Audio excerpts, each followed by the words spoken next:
What's there to say about Batman Forever that honestly hasn't been said already? Being the bastard stepchild of Tim Burton's creepy, gothic, and quite honestly just batshit insane Batman series, it's easy to understand why this movie was doomed from the start. Now, I'll be transparent right off the bat and say that I love the Batman duology, and while I won't go into detail yet, I just want to say that I went into this movie with an open mind. Granted, I wasn't as excited as I was for the other two when I rewatched them again, but I genuinely went in with the mindset of how bad could it be? And I guess that brings us to the point of this video.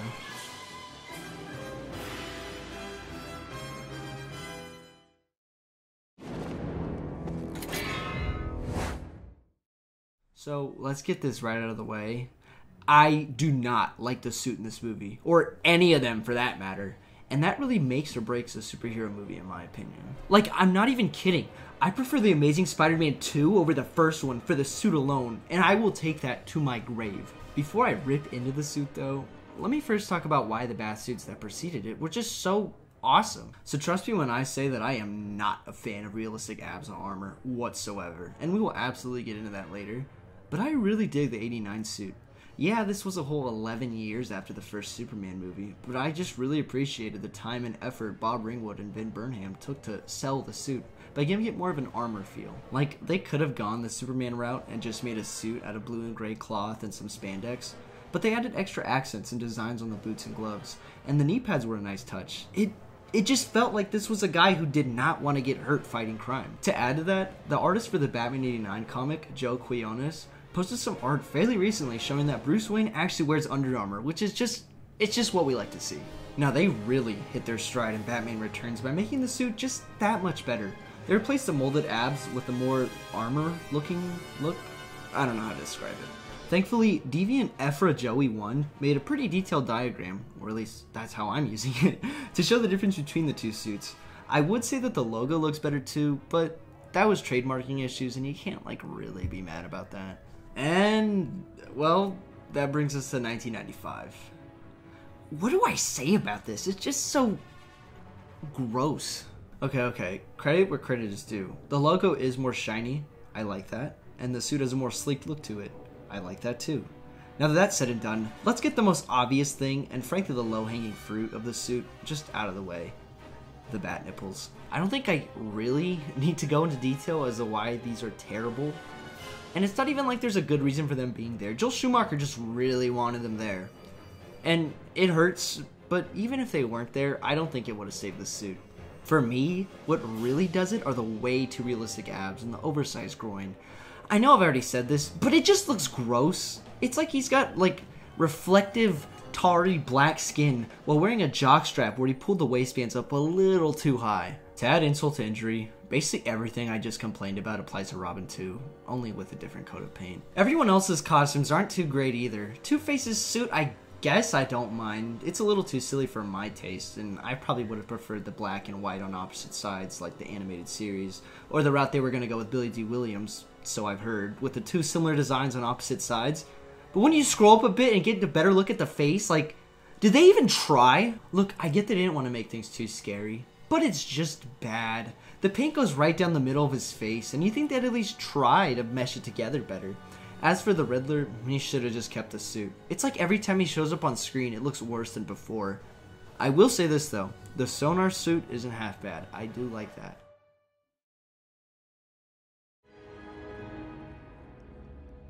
Women. One of my biggest gripes with this movie is just how silly everything looks. Like, I get they were going for a more family-friendly and comic-booky looking look, but that seriously doesn't mean everything has to look bad.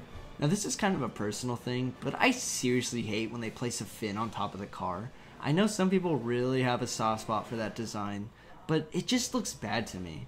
It might have something to do with me getting into Batman, and really just superheroes, so late in my life, but I do prefer a more like realistic version, and I'm not a fan of the blue or gray suit or the logo that appears on literally every single gadget. Now enter Batman Forever, where the Batmobile not only has that damn fin, but it just looks stupid. Those giant hubcaps, the odd shape of the car, and the neon lights. Like seriously, for a guy who's supposed to be in the shadows, this really isn't getting the job done.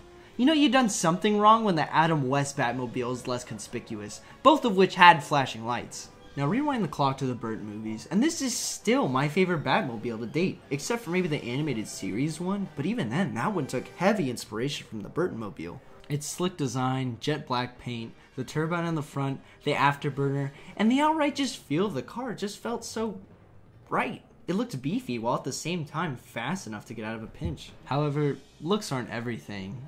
What about the gadgets inside the car?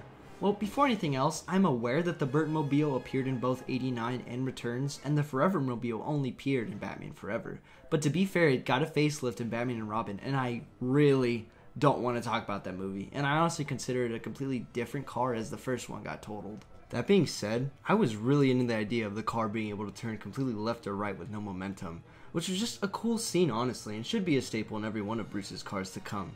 As for driving up buildings, well, I'll let you be the judge of that. But again, the Batmobile just outshines it with just more practical and believable gadgets. A grappling hook attached to the side of the car to make a sharp left turn?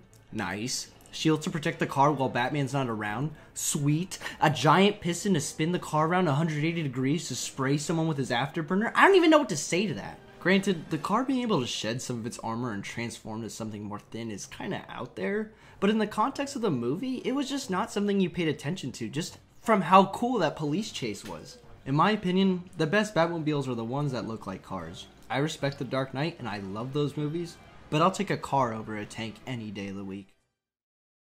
That's not bad, man. What are you talking about? That's Bat Boy. Right off the bat, I am not a music critic whatsoever. I have my specific taste, but I only talk about music from movies if it stands out to me, which is sometimes for better and sometimes for worse. I just want to get this off my back and say that I think Danny Elfman is a genius. I went back recently and re-listened to his score for the Spider-Man movies and oh man. Dude, those Mary Jane themes hurt like a bitch.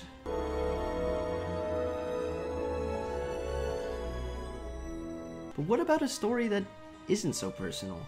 Not about a boy with power thrusted upon him, but a man choosing to take matters into his own hands. A story filled with crime and murder, one more serious and brooding.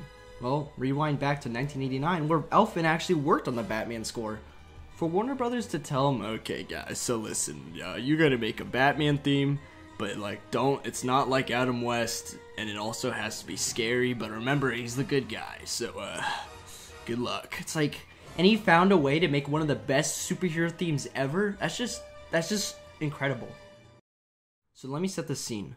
Right when the WB logo shows up, you know you're in for something special.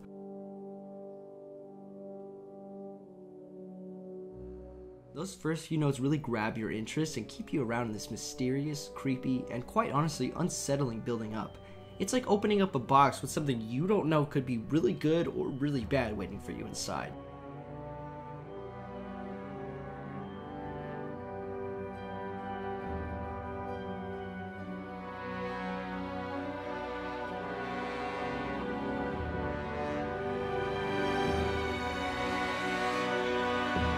And when the build-up finally hits and those words Batman appear on screen, it's like some dark heroism fills you. The music almost sounds like a march towards something that you can't quite see in the distance yet, but you can feel it. It makes you think of a knight riding on his horse towards the castle where all the evil lurks. A dark knight, even? Sorry. My point is the music was badass, and it really helps my case, and I think Tim Burton saw Mr. Wayne as some kind of good guy Dracula, which is awesome, that's how I've always saw it. It was this perfect blend of weird, gothic, and bold, which honestly couldn't have captured the essence not only of the movie, but of the character better. Fast forward 8 years later to the movie in question, the WB logo shows up, and what we got was very different. Like pretty much everything else in the movie, the tones are dialed down and not committing to anything.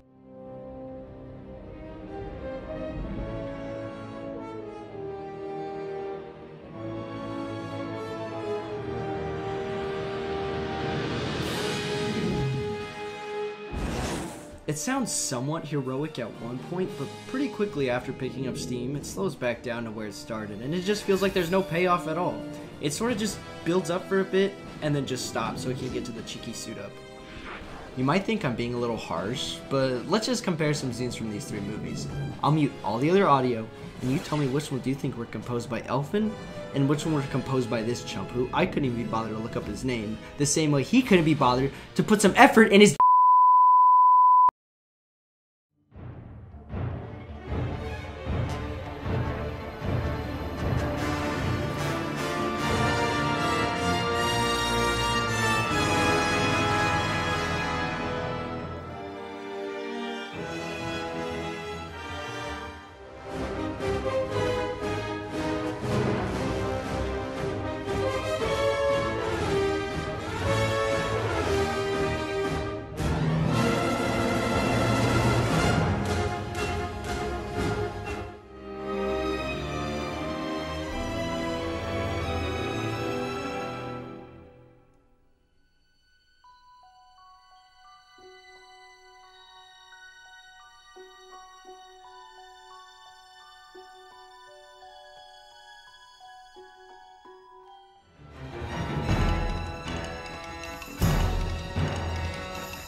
So before I even watched this movie, I came across an article basically describing the best way to watch Batman Forever. To sum it up, it explains that Batman's made Gotham a much better place, and because of that, people aren't as afraid to visit, throw bigger parties, and most importantly, it just makes the city a much happier and vibrant place. That being said, it just looks so fake in some parts. Like, okay, I'm aware of the fact that some different shots were taken, and with that comes some risks.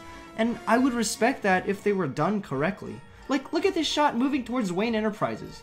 And yeah, you could say I'm being a little too hypercritical of the CGI from a movie that came out in 1995. But then look at the shot of Catwoman being carried across the heights of the city. This was 3 years before and had a budget of about $20 million less, and looks just so much better. And with the MCU kinda overdoing it with the CGI lately, I think now more than ever people are gonna see both the glaring flaws of outdated CGI, and really just how well animatronics and real set pieces hold up today. Honestly, I just gush over the design of '89's Gotham City. I don't know how else to put it other than the fact that it just feels so real. It really felt like there was a history to the city, and it used to be a decent place to live before slowly decaying into the one we see in the movie. Along with that, there were so many little things that made it feel alive, from the people crowding the streets to the stop signs. I loved it all. And in Batman Returns, while the city may have been covered in snow, the insides of the buildings were awesome. Shrek's office looks so cool, I seriously cannot get enough of it. As for Batman Forever, I really just can't see myself remembering too much of it after this movie. It's so loud, it's almost distracting from what's going on literally right in front of me. From the neon lights to the ginormous statues, it's honestly just too much, and it doesn't feel like a real city. As wallpapers or empty visuals with no context, they look great, no question. But in the context of Batman, this is just ridiculous. Whether he cleans up the streets or not, yeah, no. Shut up. You're here to work. How's my mole? I suppose this is a little biased, but the cast of the first two movies were So good. Say what you will about Michael Keaton's Bruce Wayne, but his portrayal of the Dark Knight is definitely one of my favorites. Now, however much that statement means to you is beyond my control. Look, my point is he was good. Like, really good. But a strong lead will only do as good as a supporting cast, and the casting of these two movies are just So good. Jack Nicholson as the Joker, Danny DeVito as the Penguin, Michelle Pfeiffer as Catwoman, and even the side characters like Robert Wu as Allie Knox, the heart and soul of the movie. Now, about the Forever cast. I know I'm not the first to say it, but Val Kilmer may have been the best part of this movie. Yeah, his script fucking sucked, and I've said everything I needed to about that suit, but it's easy to tell that he was trying his best. Some people might tell you that he was just miscasted and leave it at that, but I could honestly see him playing a much more serious version of the Caped Crusader, and it working out very well. Michael Gough as Alfred and Pat Hingle as Commissioner Gordon do return, and it was nice to see some familiar faces. Thankfully, their characters weren't altered really, and I gotta say, I really do appreciate Joel Schumacher's effort to show Batman and Gordon actually working together and collaborating, unlike the past two movies where he just seemed like a good cop who liked Batman and was quick to defend him to the public. As for the newcomers, I'll start with people I like. Chris O'Donnell really did a fair job given his script, and it's easy to tell that he actually gave a shit as Robin, which I respect, obviously. Unfortunately, his age kinda messes with the story, and I feel like he was miscasted. He did a good job, don't get me wrong, but why does he have to stay with Bruce Wayne? He's pretty much a grown man at this point. I get that people play younger characters and adults can portray high school students pretty well, but he just does not look young enough, and I didn't buy for a second that he was supposed to be a kid. There isn't much to say about Nicole Kidman, which sucks because, like, marry me. She did fine when she was on screen, and to call her annoying just feels disingenuous. I'll say Kim Basinger did a better job given the script, and her character did seem to have much more of an impact on Bruce internally, but Kidman didn't do bad either. She did get Bruce to reveal a secret identity, but at that point it was pretty much a given. To be totally honest, her and Kilmer just had good chemistry, even if some of their scenes were contending with Batman Returns on how fucking horny they were. Black rubber. But here's where the big problems arise. The villains. I'll go with the lesser of the absolutely painful and say that Jim Carrey was just too much. I'm a huge fan of Jim Carrey. I was so excited to see him play Dr. Robotnik in the Sonic the Hedgehog movie, and Ace Ventura will always be a banger. But that's exactly the problem. Everybody was a big fan of Jim Carrey. So, naturally, they cast him to be the big baddie of the movie, which he definitely is not. I guess with the tone of the movie, he kind of worked in the sense that Joel Schumacher's idea of a Batman villain is just a guy in question mark pajamas going, Does anybody else feel like a fried egg? over and over to pronounce how crazy they are, but as a true Batman villain, give me a break. He's just all over the place, and it gets exhausting. Like, he never takes a second to slow down and let us catch our breath when he's on screen. Even during his normal talking scenes, he's so animated, it's like he just snorted a line before every take, and by the 30th, Schumacher just gave up and said, fine, good enough, after it all accumulated in his body. Tommy Lee Jones' Two-Face really pissed me off, though. Like, seriously, what a random choice. I don't hate him at all. In the movies I have seen him in, I'd never had a problem with. And to a certain extent, I don't hate him as much as I hate the writing. It's just, he is not Two-Face. He's just kind of there, when you could put just about anyone else in that two-sided suit. Have claimed the box turns Gothamites into zombies, but Edward Nygma just shrugs. That's what they said when TV was invented. Look, the story really isn't anything to be pissed off about. Sure, there's things to nitpick and point out how they make zero fucking sense, like how no cameras picked up Nygma dropping off one of the riddles left at Wayne Manor. But I'm just not gonna get into that. What really pisses me off are these damn jokes. They ruin literally every scene they're in. Every time I watch this movie, I think to myself, wow, you know, maybe I'm being too hard on this movie. That scene was actually kind of charming. Only to have that immediately crushed by some horrible one-liner. If it's not one of the villains, it's fucking Batman of all people. You know, the guy who's never been in love before, still soaking in the sadness of his own parents' death, is gonna start dropping one-liners. Can I persuade you to take a sandwich with you, sir? I'll get drive-through. What hurts, though, is that when this movie actually tries, it's honestly on par with the first two. Chase and Bruce have some really good chemistry at times, and sometimes even more than him and Vicky ever did. Literally any scene with Alfred works, and some really cute Batman and Robin father-son moments do occur. But that's only when they try. Look, I know I said I wasn't gonna nitpick, but I feel like it's enough to point out just how hypocritical Batman's speech to Robin really is. Okay. So Batman killed the Joker at the end of '89. That's been established and accepted. Okay, so Batman tells Robin not to kill Two-Face because it won't change anything and will honestly make it feel worse. I think we can all be in agreement there. Sure, he killed the Penguin too, but that was a different director, so let's just give him a pass, okay? Okay, alright. That okay with you? So why the fuck does he kill Two-Face? Yes, he says why, but it makes no fucking sense. It worked in Batman Begins because literally everyone wanted Joe Chill dead, and it was one of the driving forces for him to become the Bat and take his oath of no killing. But in this movie, he's just like, yeah, I killed him so you never came. Yeah, thanks, asshole. You see, I'm both Bruce Wayne and Batman. Not because I have to be. Now, because I choose to be. Now, I get everybody's gonna have their own interpretation of Batman, and while some are more cartoony than others, I think the number one thing you cannot do is have Batman tell jokes. He can be charming in that subtle, aloof kind of way. I suppose you're gonna lock me up as well. As your accomplice. Accomplice? I'm gonna tell him the whole thing was your idea. But he's not the hero to jump down, save the girl, come up with his quip on a way out. He's a man going through hell, and I think the drastic turn that Christopher Nolan took with his direction in the Dark Knight trilogy illustrates that perfectly. However, Burton didn't do so bad himself, given that it was pretty much anyone's first attempt at writing not only a serious Batman, but Bruce Wayne. In the first movie, he came across as very neurotic and unsure of himself. He was just this attractive billionaire who was really reclusive and didn't really get involved with the city much more than letters and philanthropy. It was almost like you could tell what this guy was thinking and the millions of racing thoughts going through his head during any given scene, which in my opinion worked really well as he was probably one of the last suspects to beat Batman. In Returns, however, he does act a little bit differently. After Vicky Vale, we see a much more personable Bruce Wayne. He's snarky. Of course, I don't have a crime boss like Cobblepot in my corner, so it might be crime boss. Insecure. I don't know how these hacks sleep at night. It's not even accurate. Batman blows it. You probably saved millions of dollars in property damage alone. But still very compassionate. I hope he finds them. These scenes are highlighted best when he shares the screen with Selena Kyle and we see them interact with someone he isn't planning on kicking through a door. The change felt really natural though, considering the whole point of his and Vale's relationship was to make him feel less like a monster and more like, well, a human. She made him feel whole and comfortable in his own shoes, so by the time the relationship ended, whenever that was, yeah, it makes sense that during those 3 years he developed more social skills and grew as a person. With Forever though, it almost feels like they took a step backwards involving his character. Once again, he's very awkward and quiet in scenes as Bruce Wayne.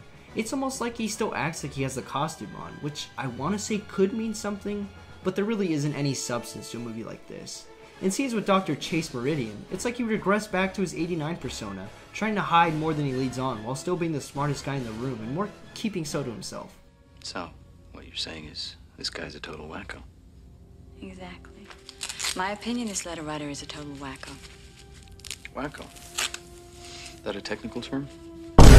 This does work and literally has worked before, but that's the problem. This is supposed to be a sequel to Batman Returns, and when he acts this way, it tells me otherwise, despite direct references to the past 2 movies. You like strong women. I've done my homework. Or do I need skin-tight vinyl and a whip? You can't understand. Your family wasn't killed by a maniac. Yes, they were.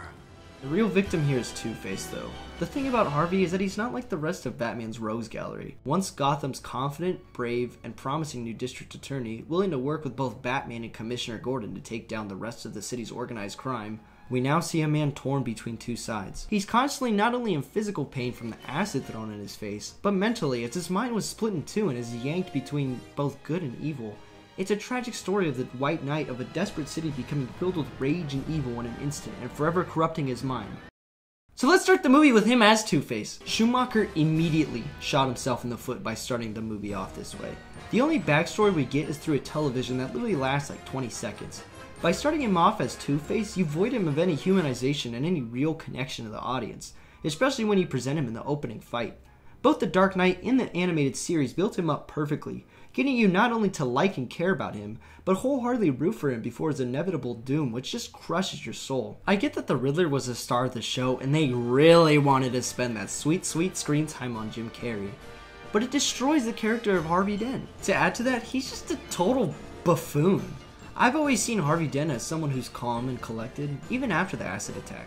Sure, he's lost his mind and probably has one of the worst cases of split personality, but he was never the guy to be jumping around guns blazing. Even in his craziest moments in other iterations, he was someone who methodically planned out his attacks and kept that smooth talking cadence. In this movie though, he's in your face and very loud. Even as Two-Face, he should be killing some more mob bosses and crooked cops, but instead all he does is rob banks and rich people just because he feels like it. And those random laughs he does just... Ugh. There's always villains you love to hate, which the Burton movies did very well, mind you. But, I don't know, I kind of want to like the bad guys sometimes. Edward, please. Who is Batman?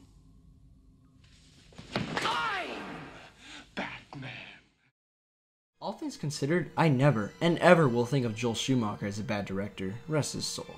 But I genuinely feel like he misunderstood the character as a whole. The problem with the movies is that it just lacked focus, and much like the Gotham City we were presented, it was all over the place and just had too much going on. Is it a cool detective movie like the last two? No, it's way too colorful and everyone acts like a cartoon character. Oh, well then I guess it's for kids, right? Well, not really either, considering all the dirty and suggestive shit they say. And as much as I hate to admit it, going for a more kid-friendly direction made sense from a business perspective, and WB didn't have the retrospect we do today. But man, did that end up biting them in the ass, as one movie later nobody wanted to touch this property, and another movie wasn't made for another 8 years. It inadvertently killed one of the coolest superhero franchises ever. The Burton movies had so much heart to them that even if you hate the campiness, you have to appreciate the style of the sets and the overall presentation. It's always great to keep in mind that this was pretty much anyone's first attempt at turning a silly comic book character into a movie people could take seriously. Batman '89 will always be a colossal victory in the world of superhero cinema. But where Burton rose, Schumacher unfortunately fell.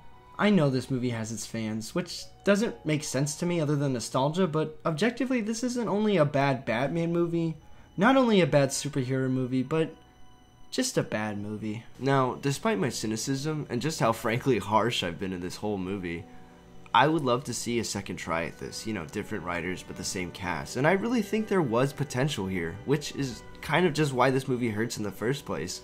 I don't think it's possible, but somehow, if we were able to get a second shot at this, I would love to see it, and I would definitely be there.